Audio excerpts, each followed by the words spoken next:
Muy buenas tardes a todos, bienvenidos al Salón Ilia del Honorable Senado de la Nación, a la presentación del libro Cuando el poder perdió el juicio, la mirada de un fiscal sobre los crímenes de la dictadura, las investigaciones y su impacto en la Argentina y en el mundo, del doctor Luis Moreno Ocampo. Este evento fue organizado por la Dirección General de Relaciones Institucionales. Se encuentran presentes en la mesa el doctor Luis Moreno Ocampo, autor del libro, como decíamos, el doctor Raúl Zaffaroni y el senador nacional Juan Manuel Abal Medina.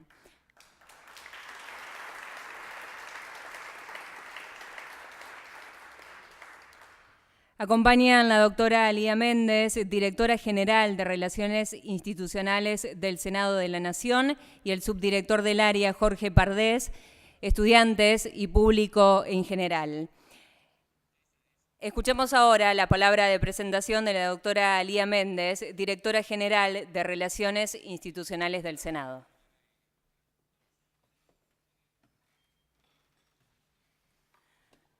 Buenas tardes a todas y a todos.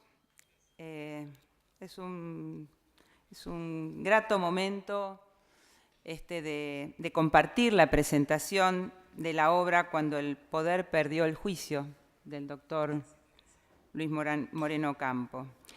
Esta es una ocasión especial, el tenerlo aquí con nosotros, acompañado en la mesa por el prestigioso jurista, el doctor Raúl Zaffaroni, y por el senador nacional, el doctor Juan Manuel Abal Medina.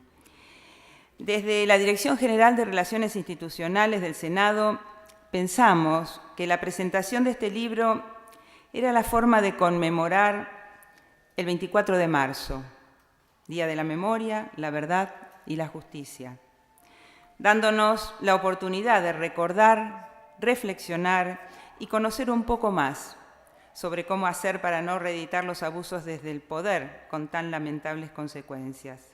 Han pasado 39 años desde el golpe de Estado y el próximo 22 de abril se cumplirán 30 años de un acontecimiento inédito en nuestra historia y casi sin precedentes en el mundo, como fue en el año 1985 el juicio a los comandantes de las juntas militares. El autor, que fue protagonista de este momento histórico en su calidad de fiscal adjunto en el juicio, en su libro nos muestra, a partir de su experiencia, lo actuado por la dictadura, el juicio a las juntas en la transición democrática y las investigaciones judiciales impulsadas por el presidente Néstor Kirchner, destacando el liderazgo mundial de Argentina en su lucha por el fin de la impunidad de los crímenes cometidos desde el Estado. Brevemente, destaco algunos aspectos fundamentales.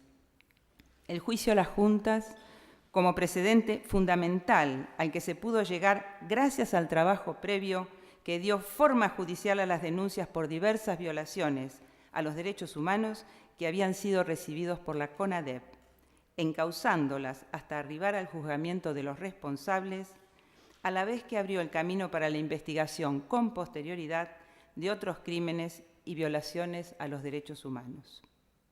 También destacar el rol de las organizaciones de derechos humanos y organismos internacionales. La importancia del liderazgo político para tomar las decisiones conducentes y producir la legislación necesaria.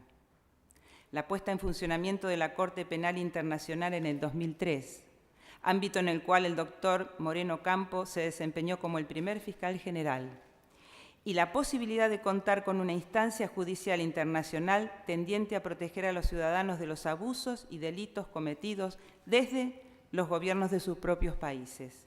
En este sentido, la soberanía nacional no puede ser un límite para reclamar por la sanción de los crímenes cometidos contra los ciudadanos. La apelación del autor a las nuevas generaciones, a continuar con esta idea de poner en funcionamiento una justicia que proteja a la gente y a asumir cada uno la responsabilidad de la defensa de sus derechos y a que con el uso de las nuevas tecnologías contribuyan a adaptar las viejas instituciones acordes a los nuevos tiempos y características del crimen organizado.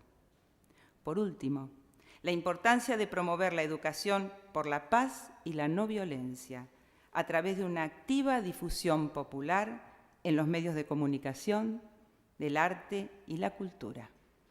En fin, este libro recopila toda una experiencia que nos llega muy profundamente y nos invita a la toma de conciencia en el tiempo presente para proyectarnos y construir las condiciones para una mejor convivencia en Argentina y el mundo. Nada más.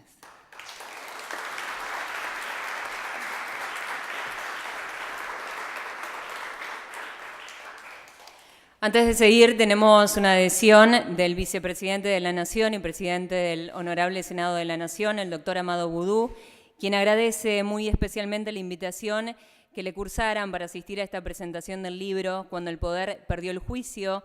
Por compromisos asumidos con anterioridad, hicieron imposible que asista a dicha presentación.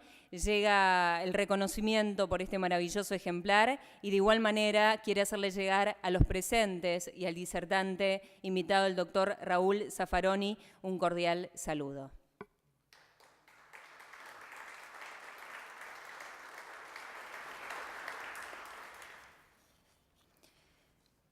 Escuchamos ahora las palabras del senador nacional Juan Manuel Abal Medina, quien es senador nacional por la provincia de Buenos Aires, es doctor en ciencia política, se desempeñó como embajador extraordinario y plenipotenciario de la Argentina ante el Mercosur y la ALADI.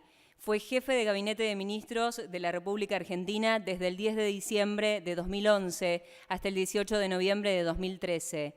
Anteriormente, ocupó otros cargos en el gabinete, siendo secretario de Comunicación Pública en 2011 y secretario de la Gestión Pública desde el año 2009 hasta el año 2011. Previamente, ocupó otros cargos. En el plano internacional fue jefe de gabinete de asesores de la Secretaría General de la Unión de Naciones Suramericanas, UNASUR, ocupada por entonces por Néstor Kirchner, presidente alterno del Centro Latinoamericano de Administración para el Desarrollo, CLAD, y representante de su gobierno al Centro Iberoamericano de Desarrollo Estratégico Urbano, el CIDEU. Es profesor titular regular de las materias Sistemas Políticas Comparados y Ciencia Política de la Universidad de Buenos Aires. Ha sido profesor titular invitado de grado y posgrado en diversas universidades del país. Es investigador del Consejo Nacional de Investigaciones Científicas y Técnicas, el CONICET, desde el año 2002. Fue becario de investigación de la UBA, del CONICET, de la Fundación Antorchas e investigador visitante del Departamento de Gobierno Georgetown de la universidad.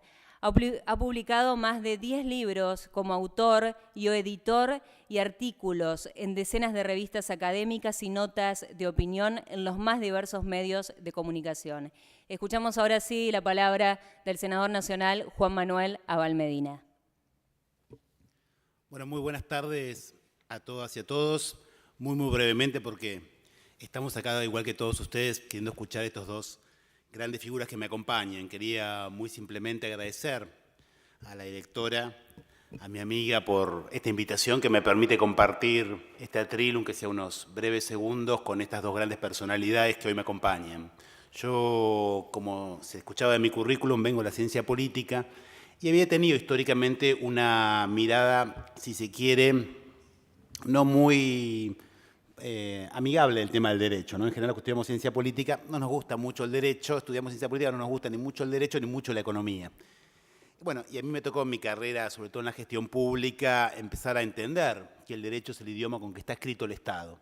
Y es el idioma con que está escrito el Estado y con el tanto que también sobreinscribe a las sociedades. Y son las sociedades las que se van construyendo a partir de estas miradas y las que permiten que ocurran cosas muy buenas, como estamos viendo muchas cosas en estos días, o cosas atroces, como las que nos cuenta el libro que Moreno Campo escribió y que nos permite recordar esos momentos históricos en nuestra Argentina.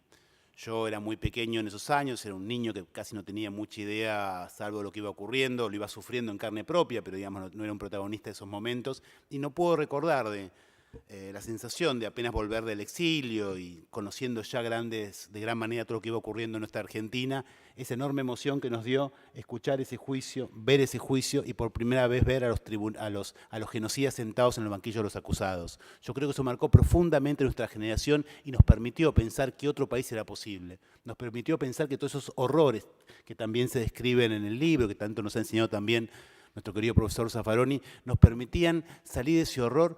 Fue posible porque los vimos sentados en ese banquillo, los vimos ahí como culpables y teniendo la justicia delante para castigarlos como corresponde. No importa acá saber bien lo que ocurrió después, lo importante es que fuimos capaces de enjuiciarlos, fuimos capaces de condenarlos y después colectivamente, con las idas y con las venidas, hoy esos genocidas están en las cárceles después que se había demostrado su culpabilidad. Eso es lo que nos hizo crecer como país, eso es lo que nos hizo crecer como pueblo y eso es lo que nos permite habernos recuperado con nuestra propia historia y pensar un adelante para poder hacerlo. Así que muy simplemente agradecerles enormemente este enorme orgullo que me da poder participar de esta presentación y agradecerles la tarea que ambos vienen haciendo permanentemente para que ese derecho, idioma, reitero, con que está escrito el Estado, sea más amigable y piense más en la gente y menos en sí mismos todos los días. Muchísimas gracias.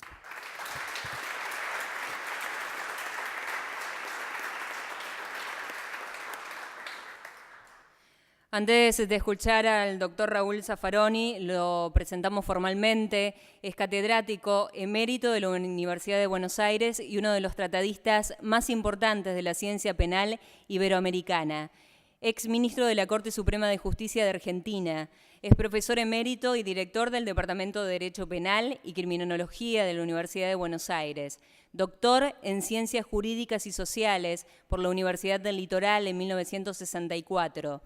Doctor honoris causa de la Universidad de Castilla-La Mancha en 2004, de la Universidad de Macerata en Italia en 2003, de la Universidad de Morón en 2006, de la Universidad Privada Antenor Orrego Perú, de la Universidad de Italia en 2009, de la Universidad Nacional de Cajamarca en Perú, de la Universidad del Estado de Río de Janeiro, de la Universidad Autónoma de Santo Domingo, de la Universidad Nacional de Rosario en 2003, de la Universidad para la Cooperación Internacional San José de Costa Rica en 2003, del Instituto Nacional de Ciencias Penales en México en el año 2003 y de muchas más universidades de América Latina. Entre los diversos premios y condecoraciones recibidas se destacan el Premio Estocolmo de Criminología en 2009, recibido en la capital sueca junto a John Hagan, y la Orden del Mérito del Gobierno alemán. Vicepresidente de la Asociación Internacional de Derecho Penal, siendo además integrante del Comité Científico de la misma. Es el presidente y fundador de la Academia Latinoamericana de Derecho Penal y Criminología. Miembro del panel de juristas eminentes de la Comisión Internacional de Juristas de Ginebra. Presidió durante muchos años el ILANUD, Instituto Latinoamericano de Naciones Unidas para la Prevención del Delito y el Tratamiento del Delincuente. Es autor de proyectos de reforma a los códigos penales argentino en 1991, ecuatoriano en 1969 y 1992 y costarricense en 1991. Ha publicado más de 25 obras y es autor de numerosos artículos, folletos y trabajos breves. Ahora sí escuchamos al doctor Raúl Zaffaroni. Bueno, muy buenas tardes, queridas amigas y amigos. Es para mí un honor poder participar en esta presentación del libro del amigo Moreno Campo. Decía hace un momento Abal Medina la cuestión de la política y el derecho. Considerar que el derecho y la política son dos cosas separadas o que el derecho no tiene nada que ver con la política es una cuestión que tiene su historia. Y no una historia muy limpia, claro. Primero, bueno, aquellos que han tenido que hacer saber jurídico, yo no hablo de ciencia, saber jurídico, elaborar doctrina jurídica en condiciones desfavorables, bajo efectos de dictaduras, etcétera, naturalmente que casi como defensa personal tenían que decir lo que yo hago es ciencia y no política. Pero la cuestión de que el derecho no tiene que ver con la política tiene otra historia Y diría que esto más bien que acabo de decir viene de Alemania, de toda la experiencia alemana, pero la experiencia norteamericana es interesante. Esta tesis de que hay que separar el derecho de la política está vinculada a la idea, a la ideología de la Corte, de la jurisprudencia de la Corte Suprema, de la Suprema Corte de los Estados Unidos de la segunda mitad del siglo XIX. Desarrollo del capitalismo, concentración, monopolios, tendencias redistributivas y una jurisprudencia que dice no, el derecho no tiene nada que ver con la política, tenemos que parar esto, porque de lo contrario la política va a ser dominada por los demagogos que van a querer redistribuir renta, y toda redistribución de renta, incluso la tasa impositiva progresiva, es una expropiación que afecta a las clases más activas, con mayor iniciativa, más dinámicas, y que está bien que ellos concentren la mayor cantidad de renta, porque un día eso va a traer el bienestar general. Esto que pertenece a la segunda mitad del siglo XIX, hoy se llama la teoría del derrame, ¿no? Es decir, seguimos juntando porque al final se va a derramar para abajo. Todos sabemos que para abajo no se derrama nada, salvo que alguien empuje un poco la copa. Y en realidad vivimos un mundo donde se va concentrando, el 1% de la población concentra el 48-49% de la riqueza del mundo, y el 99% restante, el 20%, concentra más de la mitad. Y este es un fenómeno que se va acelerando desde el 2010 hasta hoy, ¿no? De modo que, bueno, ese de la naturaleza de las cosas, que cuando uno hace doctrina jurídica, ¿para qué la hace? La hace para que la apliquen los jueces, claro, y los jueces son funcionarios del Estado, claro, y es ejercicio de un poder del Estado, y cada sentencia es un acto político, claro, porque es un acto de gobierno. En consecuencia es absurdo decir que no tiene nada que ver el derecho con la política. Siempre que hacemos derecho, hacemos política. Y si no nos damos cuenta es porque somos inconscientes. No sabemos lo que estamos haciendo. Naturalmente el derecho ha tratado siempre de preservarse también, no el derecho, sino también ha habido metodologías que han tratado de reducir el derecho a lógica. Yo aplico lógica, ¿no? Claro, con eso la lógica se eleva a ontología, y de esa manera uno puede hacer cualquier cosa. Es un aparato que sirve para cualquier cosa, ¿no? Como una tostadora que sirve para hacer tostadas, pero también le podemos poner los dedos del vecino adentro y puede ser un instrumento de tortura. Realmente, si eso fuera el derecho, creo que es mejor dedicarse a otra cosa, ¿no? No, efectivamente. Creo que el libro de Moreno Campo tiene la virtud de traernos a la memoria y revelar una serie de detalles de uno de los procesos históricos más importantes de los últimos tiempos, y en la Argentina, sin duda, el más importante. Proceso que, bueno, como todos sabemos, después hubo otros avatares. Se sancionaron las llamadas leyes de punto final y sobre todo de obediencia debida. La de obediencia debida fue claramente una ley de amnistía con otro nombre. Desde mi punto de vista siempre creí que eran leyes aberrantes. Cuidado, esto no significa una condena a quien impulsara esas leyes. Una cosa es el rechazo de la ley, otra cosa es estar en los zapatos de alguien que tiene que decidir en un momento crucial. Yo no hago un juicio ético ni un juicio histórico. El juicio ético, histórico y político es otro. Condeno las leyes, no. En este sentido soy consciente y no creo. Hoy se habla mucho de una justicia transicional. Yo no creo que haya ninguna justicia transicional. Creo que hay política transicional conforme a circunstancias que se dan en cada momento. Y a veces es indispensable hacer un balance de vidas humanas. Es decir, bueno, ¿cuántas vidas estoy salvando? ¿Cuántas vidas estoy sacrificando? Si el derecho no hace eso, realmente creo que no vale la pena que se llame derecho, porque estaría violando el primero de los derechos, que es el derecho a la vida. Fundamentalmente con esto, bueno, tenemos una directiva que creo que en la medida de puede ser una estrella que nos guíe en el campo del derecho, sobre todo en esta época que estamos tan perdidos, o que el derecho parece en algunas construcciones bastante perdido. Realmente esto que nos trae Moreno Campo hoy, que nos revive en la memoria, ha sido, ¿por qué fue importante? Por la condena a estos personajes.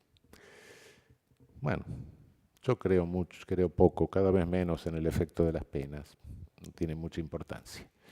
Pero sí creo en el efecto de la memoria.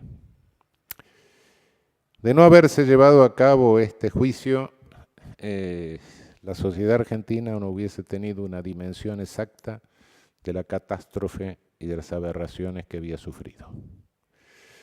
Creo que si después fue posible superar las leyes de amnistía, etcétera, en la forma que todos conocemos, y esto fue política de Estado, creo que esto fue posible gracias a que en la conciencia y en la memoria estaba lo que este juicio había puesto a la luz. Y hoy me siento enormemente reconfortado cuando el otro día, en la marcha conmemorativa del Día del Golpe, veía una gran cantidad de jóvenes que no habían vivido la época. Una época terrible, por cierto. Ese es el efecto de la memoria. Todos sabemos aquella famosa frase de Hitler unos días antes de iniciar la guerra, metiéndose en la frontera de Polonia, Bereninan Roch de Armenia, ¿quién se acuerda todavía de los armenios? Acordémonos de los armenios en este año que es el centenario de la peor etapa del genocidio, el comienzo de la peor etapa del genocidio. Pero lo importante es que nos acordemos de los nuestros, y no nosotros que lo vivimos, sino aquellos que no lo vivieron. Es decir, es la memoria colectiva, lo importante y lo que este juicio puso sobre la mesa. Más allá de las condenas merecidas, etcétera, ese es otro problema. Bien merecidas, sí, por cierto. Pero lo que tiene importancia de este proceso fue que la sociedad argentina pudo dimensionar la aberración que había visto.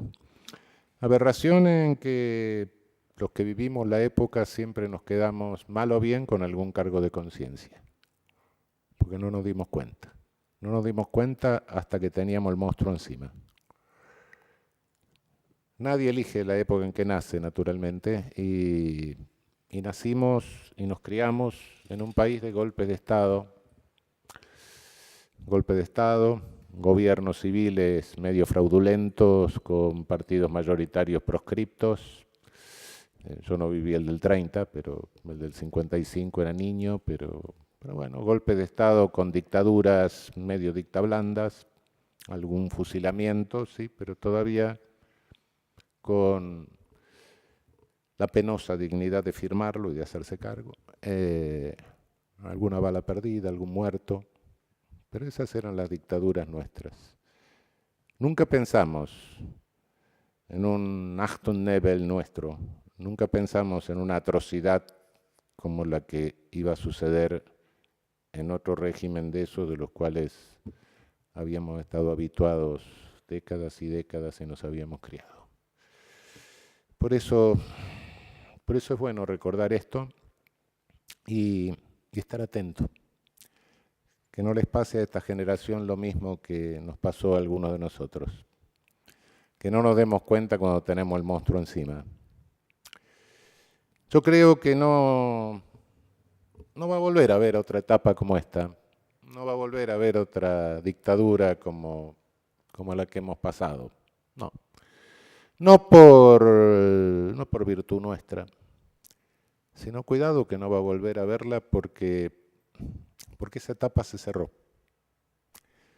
El colonialismo tuvo una etapa originaria de ocupación territorial, de la cual terminó con nuestras independencias formales. Después tuvo otra etapa de ocupación territorial diferente, nos ocuparon con oligarquías vernáculas, el neocolonialismo. Y finalmente nos ocuparon con nuestras propias Fuerzas Armadas. Para eso les hicieron la cabeza con una ideología colonialista traída de Francia, en el resto de la región, difundida a través de la simplificación de la Escuela de las Américas, colonialismo puro, colonialismo argelino, colonialismo indochino. Pero eso terminó. Y ahora estamos en una etapa avanzada del colonialismo, donde la metodología es otra, donde tenemos que estar mucho más atentos, donde la lucha y la polarización es otra. Cuidado con esta nueva táctica. La lucha contra el colonialismo sigue, y sigue en una fase superior, en una fase mucho más elaborada, en una versión más perversa, en una versión que se vale incluso de la desorientación de la propia opinión pública. Esta etapa del colonialismo no la llevan adelante estados como era antes.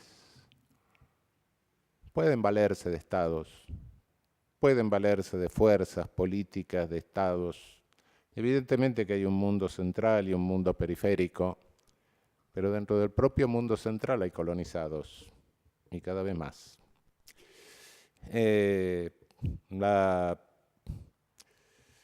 La polarización que estamos viviendo no tiene nada que ver con la de la Guerra Fría. Es una polarización de un capital financiero transnacional frente a proyectos más o menos autónomos de desarrollo y de un capital productivo medianamente racional. En definitiva, es esto lo que hay como infraestructura. Y hay un instrumento del capital financiero transnacional que no está a su servicio, como se dice, que son las enormes concentraciones de medios televisivos, fundamentalmente. Enormes concentraciones que se dan en toda nuestra región. Tenemos Televisa, tenemos Azteca, tenemos Regi Globo, etc. Pongan ustedes la local, es lo mismo, solo que esta es más chica. No están al servicio del capital financiero transnacional, es mentira. Son parte del capital financiero transnacional directamente. Sin ellas, este neocolonialismo, este colonialismo en fase superior no podría sostenerse. Para eso no les importa mucho los muertos.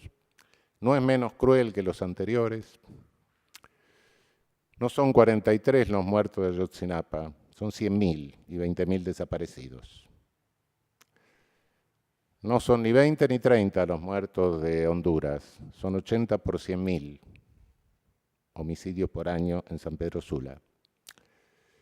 De los 23 países que tienen índices de homicidio de más del 20% anual, 18 los tenemos en América Latina y el Caribe.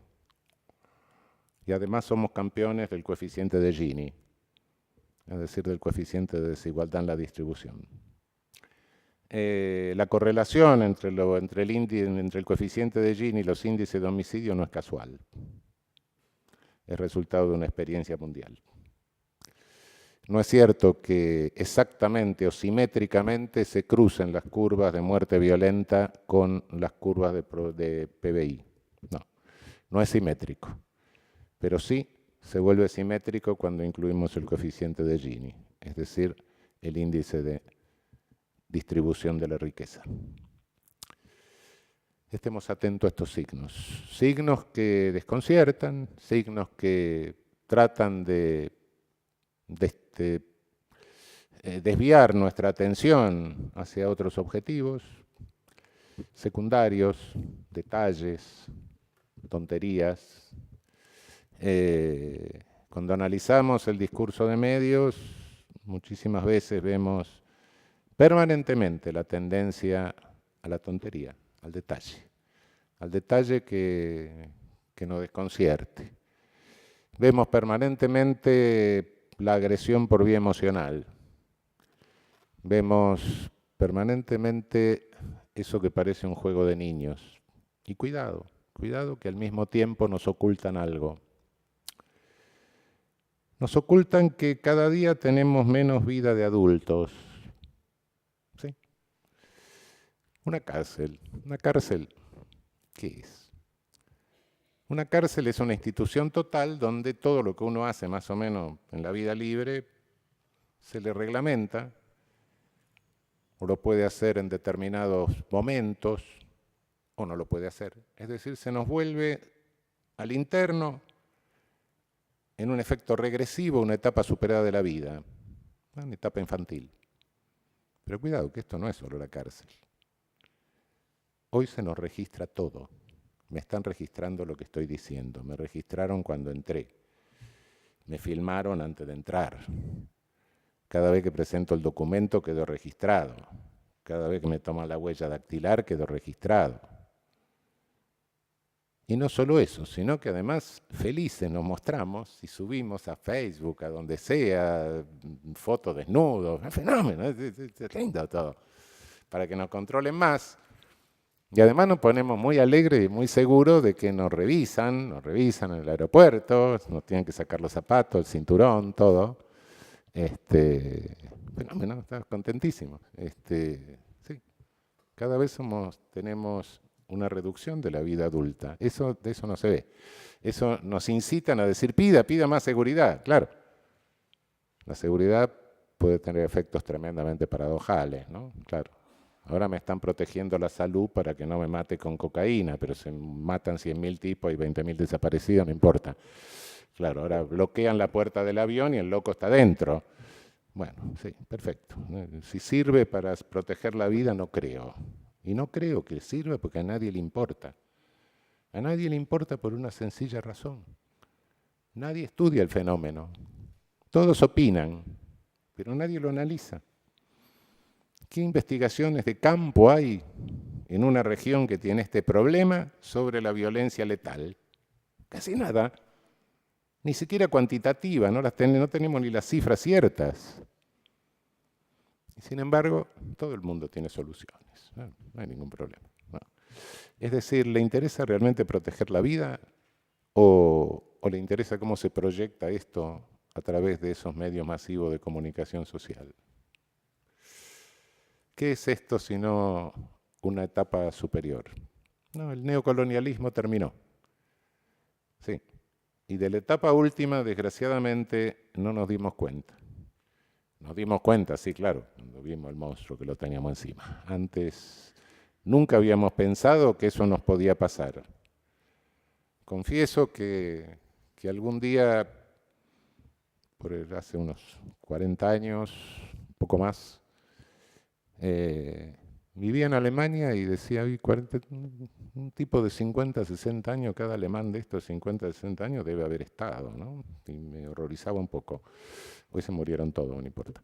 Pero nunca pensé que algún día iba a sentir en mi propio país lo mismo. Y un día empecé a sentir en mi propio país lo mismo. Cuando caminaba por la calle, cuando veía los autos con los argentinos somos derechos y humanos, las calcomanías, y veíamos que cada día se derrumbaba algo, y veíamos que se nos controlaba desde la difunta Correa y la Pachamama hasta la homeopatía, el psicoanálisis, y nos íbamos enterando de los desaparecidos y nos íbamos tomando dimensión de lo que estaba sucediendo, pero finalmente la dimensión de eso la tuvo la población del país a través del juicio a las juntas. Por eso traerlo a colación, traer detalles, traer todo eso a la memoria y revelar cosas íntimas es muy, muy importante. Es revelar el juicio más importante para nuestra memoria. Pero no solo memoria, cuidado. Estemos atentos porque lo que viene ahora es diferente. Lo que viene ahora se produce a través de tácticas diferentes. No estamos ya en la etapa neocolonialista, estamos en la fase superior del colonialismo. Muchas gracias.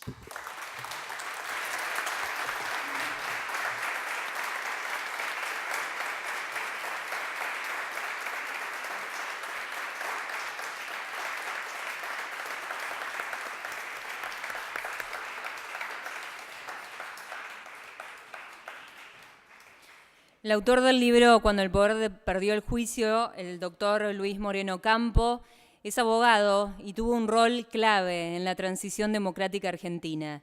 Lideró el equipo de investigaciones del fiscal Estracera en el juicio de las juntas en 1985 y en el juicio Ramón Camps y personal de la Policía de la Provincia de Buenos Aires en 1986. Participó en la extradición de Suárez Mason desde Estados Unidos en 1987. Fue el fiscal de juicio a los comandantes de la Guerra de Malvinas en 1989, de las rebeliones militares en Aeroparque en 1988 y de la liderada por Mohamed Zeinaldin en 1990. En el año 2003 fue elegido por 78 países como el primer fiscal general de la Corte Penal Internacional. Abrió investigaciones en 7 países. Logró el procesamiento de líderes de milicias como Joseph Kony en Uganda, Muammar Gaddafi en Libia y del presidente de Sudán, Omar al-Bashir, por genocidio en Darfur. Fue profesor visitante de la Universidad de Stanford y de Harvard. Actualmente trabaja en una firma de abogados en Nueva York y dicta un curso en la Universidad de Yale. Escuchamos al autor del libro, Luis Moreno Ocampo.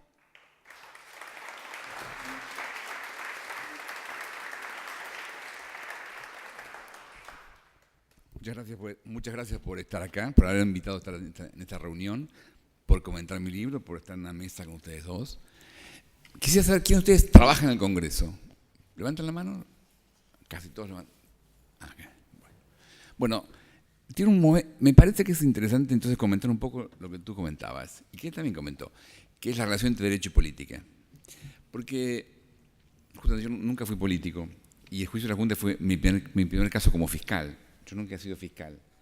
Yo estudié Derecho porque en mi familia yo tenía un abuelo general y un abuelo senador. Entonces, y yo me acuerdo en la casa de mi abuela, un té en el año 66, yo tenía 14 años, 2 tíos míos eran coroneles y estaban complotando el golpe de Onganía. Y mi papá los quería convencer con una locura. Y mis tíos, que eran buena gente, muy buena gente, estaban convencidos que tenían que hacerlo. Y yo los quería, pero me parecía que era una cosa muy rara que estaban proponiendo. Así que ese día decidí estudiar Derecho. Entonces yo estudié Zaffaroni cuando era chico. Sí. No, bueno, él es un poquito más grande que yo, pero él ya era profesor cuando yo era estudiante. Y básicamente yo quería entender Derecho. Y de pronto en el 80, cuando vuelvo a la democracia argentina, yo la universidad me ofrece estar como subdirector de investigaciones de Derecho Penal, del Departamento de Derecho de la Universidad de Buenos Aires. Y yo quería estar ahí en la academia, quería entender un poco más. Pero se armó el juicio de la Junta y Estracera me llama, me pide que yo lo ayude. Y yo le expliqué que yo nunca he sido fiscal. Y me dijo, por eso te necesito. Acá hay que inventar, no tengo idea cómo hacer esto, tenemos que inventar algo nuevo. Y la verdad que me dio piedra libre para armar la investigación que hicimos. Y yo armé un equipo de 8 jóvenes, algunos de los cuales ni siquiera era abogado, y la verdad que con ellos armamos la investigación. Yo cuando ahora leo lo de Estiuso me asombro porque yo me acuerdo, en aquella época había un hombre que dejó de llamarse Dillon y me dijo que venía a revisar si había micrófonos en la fiscalía. Yo dije, mire, Dillon, esta gente de confianza, a ver si en lugar de sacarme micrófonos me los ponen. Doctor, somos gente de la Secretaría.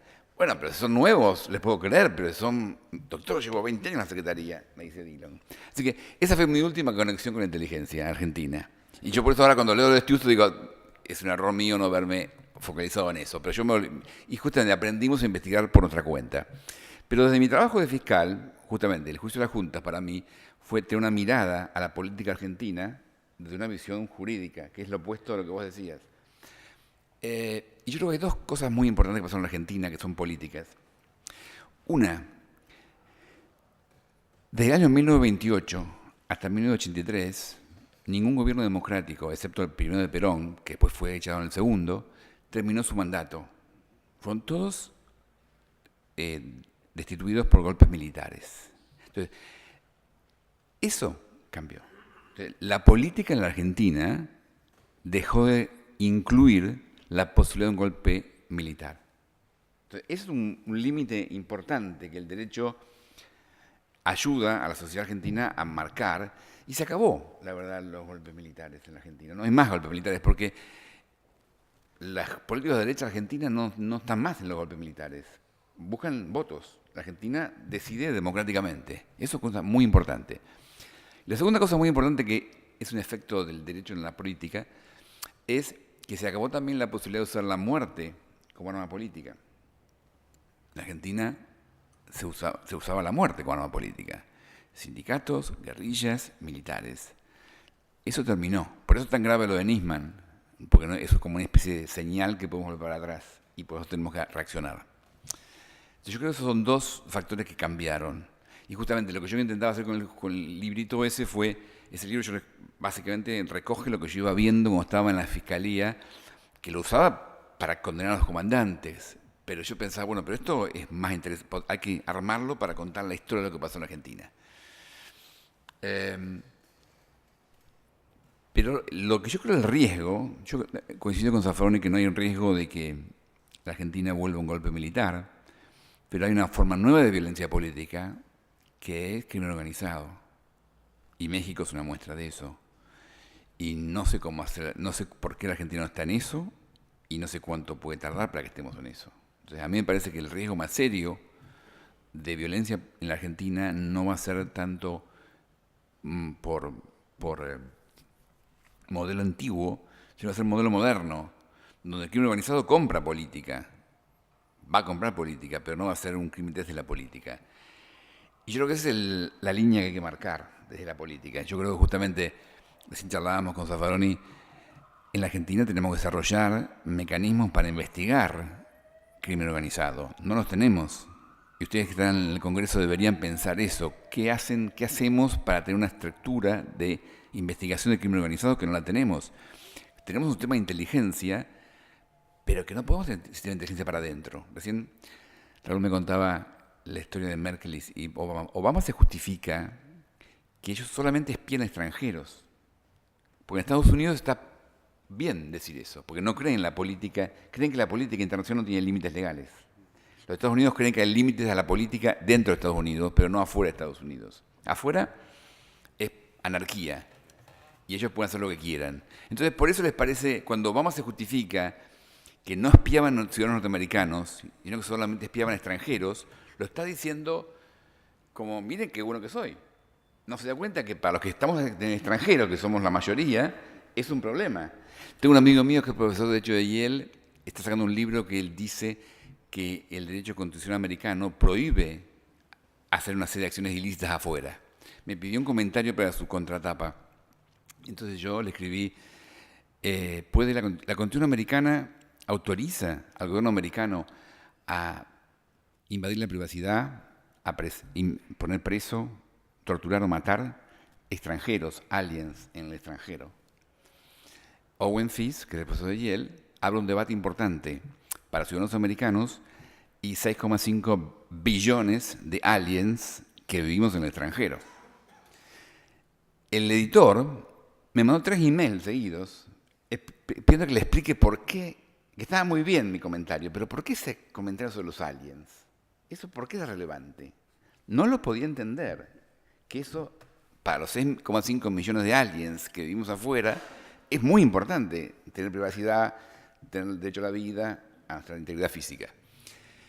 Entonces yo creo que hay 2 batallas que hay que dar desde el poder, o desde la política, por la ley. Una es nacional. La nacional incluye 2 temas. Una es nacional, que es esto de proteger la vida. Y creo que en la Argentina no estamos preparados, porque justamente en Estados Unidos la CIA espía extranjeros, el FBI no espía ciudadanos norteamericanos. En la Argentina tenemos una CIA para adentro y no tenemos un FBI. no tenemos un sistema de investigación federal y tenemos una espía que nos espía a nosotros.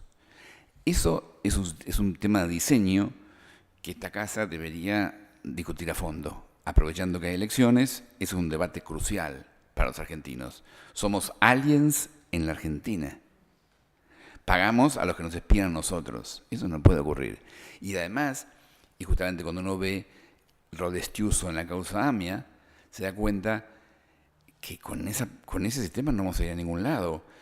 Estiuso llamó a investigar en el año 94 la AMIA al capitán Vergés, que era de la inteligencia militar en Córdoba. Vergés es el que lo espera a Telieldín, que es el hombre que puso el auto donde se puso la bomba en la AMIA, para empezar a interrogarlo.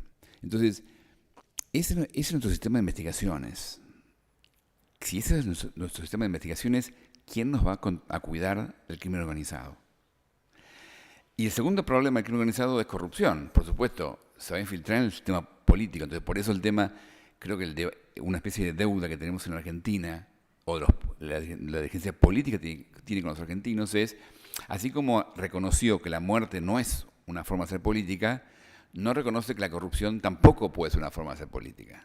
Y eso es que los argentinos estamos un poco molestos, muy molestos, ¿no? Porque es un debate, justamente no es un tema de los jueces, es un tema de los políticos. Si los políticos masivamente van a usar fondos para campañas políticas o para negocios políticos, los jueces no lo van a poder controlar. Van a hacer lo que pasó con Menem, que puso jueces amigos. Y los jueces amigos no van a controlar a los políticos mientras estén en el poder. Cuando estén fuera del poder, sí lo van a hacer, obviamente. Porque los jueces son amigos del poder, no de los amigos. Entonces, me parece que el debate pendiente de la Argentina internamente es control de violencia y por lo menos control de la corrupción del crimen organizado. Si pudiéramos más, mejor. Pero yo no quiero cerrar sin decir, Argentina tiene que ser orgullosa de lo que hizo, porque para mí el juicio de la Junta, así se lo aprendí, justamente yo no vengo de la política, vengo del derecho, pero yo lo que vi es que el juicio de la Junta es la frutilla del postre, y el postre lo hicieron los políticos. En la Argentina la gente votó en el año 83 por investigar el pasado. El 52% de la gente votó por la propuesta de Alfonsín de investigar el pasado, 40% por el peronismo. Manrique, que era el candidato del gobierno militar, sacó 1%. Eso fue en el 83. 87, en Chile, Pinochet perdió el plebiscito, pero sacó 47%. Y en el 89, en Uruguay, se hizo un plebiscito para discutir si investigar el pasado y triunfó el no por el 56%. Entonces, el voto de los argentinos del 83 fue único. Y también fue único que el presidente inmediatamente puso en ejecución su promesa y que esta casa, el Congreso de la Nación, en un voto casi unánime, 97% de los parlamentarios, votó a favor de declarar nula la de autoamnistía militar. Entonces, el 83, 84, 85 fue un momento de unión de los argentinos, donde la gente votó, los líderes políticos asumieron, no solamente Alfonsín, que ganó, sino el Congreso, el peronismo en particular, apoyó la declaración de autoamnistía y fue la que empujó la ley de Alfonsín y la llevó más lejos, permitiendo que la Cámara Federal se pudiera abocar al juicio de los militares, sino la propuesta era solamente que el Consejo de las Fuerzas Armadas lo iba a hacer. Entonces, y por eso entonces ese consenso político se armó. Es decir, para mí el juicio de la Junta fue una especie de culminación de un proceso único, que era demanda social expresada en un debate político que llegó a las elecciones, liderazgo político, instituciones que funcionan, luego CONADEP y luego juicio de las juntas. Y ahí se cerró una especie de obra de arte. Cuando se fue más lejos, se había acabado el consenso y ya ahí entonces se armó más lío, entramos en zona de turbulencias y el aterrizaje no fue perfecto y tuvimos que aterrizar y despegar un par de veces. Pero lo que se hizo fue increíble.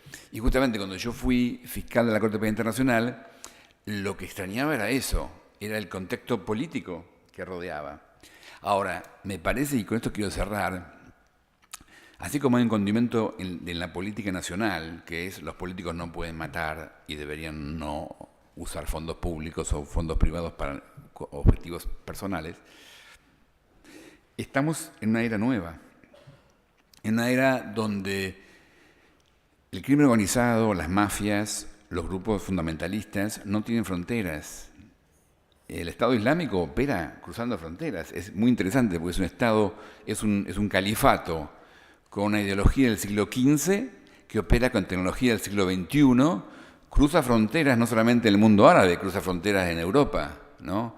Chicas inglesas se van a Siria a colaborar. Entonces, estamos en un mundo donde la idea básica del Estado soberano con fronteras territoriales no es que no importe, es muy importante, pero no alcanza.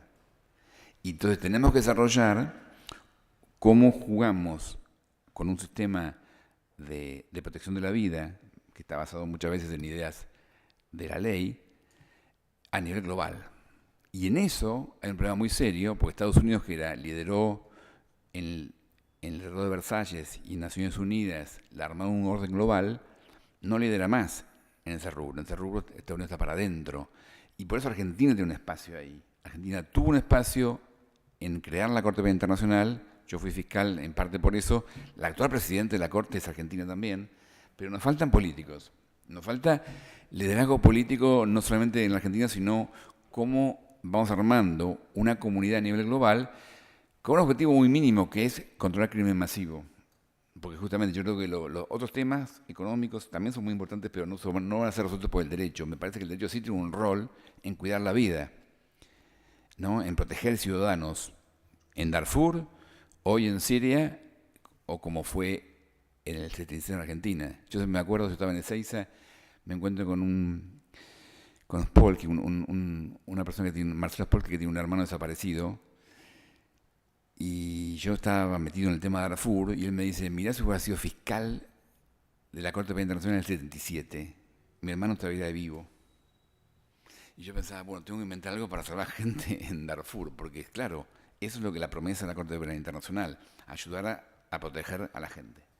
Pero eso, de nuevo, no va a ser fruto de tareas de fiscales solamente, o de jueces. Necesitamos articulación política, y creo que esa es la demanda pesada para personas como él y como ustedes, que hacen política, de cómo no solamente ocuparse de articular respeto por reglas básicas en la Argentina, sino también en el mundo.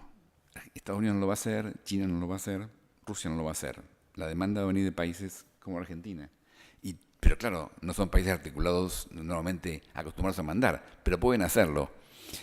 Yo sí me acuerdo cuando en el año 88 yo iba al Consejo de Seguridad a informar sobre el tema de Darfur, y el ministro de Relaciones Extranjeras de Costa Rica decide ir al Consejo de Seguridad para pedir una declaración presidencial de apoyo a la Corte Penal Internacional en el caso de Darfur. Los diplomáticos, antes de plantearse una propuesta, discuten entre ellos. El ministro discute con otros embajadores, el inglés le dice, mirá, intentamos hacerlo hace 6 meses y no fracasó. El francés le dice, es naif, pedir un apoyo para Darfur acá es naif, olvídate. Y el ministro decide hacerlo igual. Entonces él se planta, como los ministros hablan primero cuando están en el Consejo de Seguridad, habla el primero, recuerda las vergüenzas de Darfur, de Ruanda, y entonces invita a hacer algo. Invita simplemente a una declaración presidencial apoyando la tarea de la Corte en las investigaciones de Darfur. Inmediatamente 9 países que son miembros de la Corte y que están en el Consejo de Seguridad votan en forma positiva, incluyendo Francia, que ahí es un discurso súper bueno, no era nada naif, un discurso muy bueno. Pero los ingleses también. Entonces 9 votos enseguida, y los americanos también, porque estaban en contra del genocidio en Darfur. 5 votos no se consiguen, y con eso se acaba nuevamente la declaración presidencial. Y lo traigo al cuento porque muestra que hay espacio para hacer política aún de un país como Costa Rica. ¿Qué hizo Costa Rica? Preparó una declaración presidencial copiando anteriores resoluciones del Consejo de Seguridad, y fue a ver a China. Le dijo, mire, embajador, tenemos esta declaración para usted firme. Son todas palabras que ya firmó, nada nuevo. Si no lo firma, no lo podemos sacar. Pero entonces Costa Rica, como tenemos 10 votos, vamos a presentar una resolución del Consejo de Seguridad. Claro, China lo puede vetar, pero faltaban 2 meses para las Olimpiadas. Sabía que China no quería vetar. Entonces, Pero si usted la firma, sacamos y no hay problema. Si no, vamos a plantear una resolución. Y Costa Rica le torció los brazos a China. ¿Okay? Entonces, a mí me lo dijo el embajador después, me dice, mire, para nosotros no es un tema, no es que seamos naif, para nosotros no somos ni siquiera sobre valores, es interés propio. Costa Rica no tiene ejército. Cuidamos a nuestro pueblo y nuestras fronteras a través de la ley. Y por eso pelear por que se aplique la ley en Darfur es la forma de protegernos en Costa Rica. Y creo que eso es una especie de mensaje que tenemos que entender. El orden en serio, como pasó en la Argentina, proviene no de cuando viene de arriba para abajo, sino de abajo para arriba. Y ahí es cuando la ley se hace útil y se hace interesante. Pero para que esa demanda se canalice, necesitamos gente en el Congreso como ustedes, senadores, que empujen esa pelota. Así que por eso les agradezco esta invitación y espero que podamos seguir trabajando juntos. Muchas gracias.